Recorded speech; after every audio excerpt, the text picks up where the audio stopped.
Hi all, welcome to football arena. Hansi Flick വന്നതിന് ശേഷം FC ബാഴ്സലോണക്കുണ്ടായ പുരോഗതി അത് അത്ഭുതകരമാണ്. ഒരുപാട് കിരീടങ്ങളൊക്കെ സ്വന്തമാക്കാൻ അവർക്ക് സാധിച്ചിട്ടുണ്ട്. മികച്ച രൂപത്തിലാണ് FC ബാഴ്സലോണ ഈ സീസണിലും ഇപ്പോൾ കളിച്ചുകൊണ്ടിരിക്കുന്നത്. ഫ്ലിക്കിൻ്റെ കോൺട്രാക്റ്റ് അടുത്ത വർഷം അവസാനിക്കും. അദ്ദേഹം ക്ലബിനകത്ത് തുടരുമോ എന്ന കാര്യത്തിൽ ഒരുപാട് സംശയങ്ങൾ നിലനിൽക്കുന്നുണ്ട്.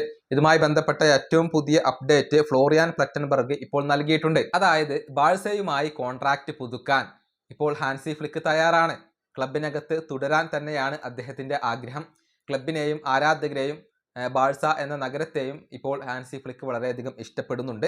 പക്ഷേ അത് ലാപ്പോർട്ടയുടെ ഭാവിയെ ആശ്രയിച്ചുകൊണ്ടാണ് എന്നാണ് അറിയാൻ സാധിക്കുന്നത്. അതായത് നിലവിൽ FC ബാഴ്സലോണയുടെ പ്രസിഡന്റ് ലാപ്പോർട്ടയല്ല, മറിച്ച് ഈ മാസം ഒരു ഇലക്ഷൻ നടക്കുന്നുണ്ട്. മാർച്ച് 15-ാം തീയതി നടക്കുന്ന ഇലക്ഷനിൽ ലാപ്പോർട്ട പ്രസിഡന്റ് സ്ഥാനത്തേക്ക് വീണ്ടും തിരഞ്ഞെടുക്കപ്പെട്ടിട്ടില്ലെങ്കിൽ ഒരുപക്ഷെ ഹാൻസി ഫ്ലിക്ക് ക്ലബിനകത്ത് തുടരാൻ സാധ്യതയില്ല എന്നാണ് ഇപ്പോൾ അറിയാൻ സാധിക്കുന്നത്. അതായത് 2027 അദ്ദേഹത്തിൻ്റെ കോൺട്രാക്റ്റ് അവസാനിക്കും. അതിനുശേഷം അദ്ദേഹം ക്ലബ്ബ് വിട്ടേക്കും. കാരണം ലാപ്പോർട്ടയുമായി ഫ്ലിക്കിന് നല്ല ഒരു ബന്ധമുണ്ട്.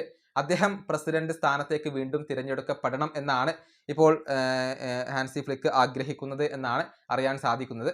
ലാപ്പോർട്ട പ്രസിഡന്റ് സ്ഥാനത്തേക്ക് തിരിച്ചെത്തിയിട്ടില്ലെങ്കിൽ ഒരുപക്ഷെ ഹാൻസി ഫ്ലിക്ക് ക്ലബ്ബ് വിടാൻ സാധ്യതയുണ്ട് എന്നാണ് ഫ്ലോറിയാൻ പ്ലറ്റൻബർഗ് ഇപ്പോൾ റിപ്പോർട്ട് ചെയ്തിട്ടുള്ളത്. ഈ വീഡിയോയുടെ അവസാനിപ്പിക്കുന്നു. അടുത്തൊരു വീഡിയോയിൽ കാണാം.